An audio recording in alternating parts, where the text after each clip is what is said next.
नमस्कार, मैं अंजना और आप देख रहे हैं साबला न्यूज। चलिए बढ़ते हैं इस वक्त की बड़ी खबर की ओर।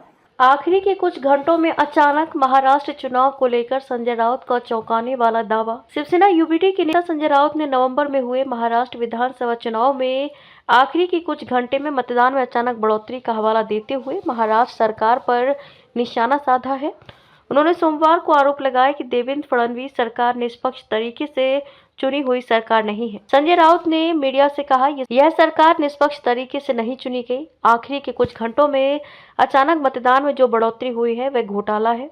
निर्वाचन आयोग ईसीआई इस पर उचित जवाब नहीं दे पा रहा है। राज्य में 76 लाख वोटों की बढ़ोतरी हुई है, यानी कि 150 सीट पर 20,000 और 25,000 वोट या प्रति मतदान केंद्र पर 100 से 150 वोट बढ़ गए। अमित शाह पर लगाया ये आरोप। राउत ने कहा, एकनाथ शिंदे के नेतृत्व वाली शिवसेना केंद्रीय गृह मंत्री और बीजेपी के प्रमुख रणनीतिकार अमित शाह के निर्देशों पर काम कर रही है।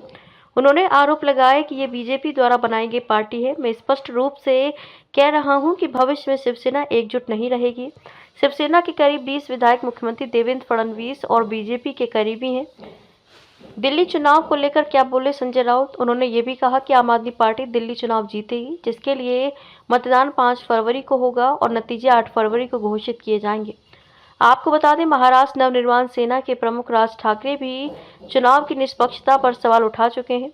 ठाकरे ने पिछले महीने मुंबई में मनसे नेताओं और कार्यकर्ताओं को संबोधित करते हुए चुनाव परिणामों पर संदेह व्यक्त किया।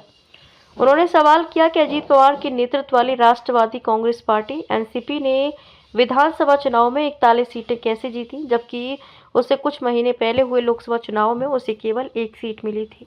खबरों में अब तक के लिए बस इतना ही। फिर होगी आपसे मुलाकात एक ऐसी ही बड़ी खबर के साथ। तब तक के लिए नमस्कार और देखते रहिए साबला न्यूज।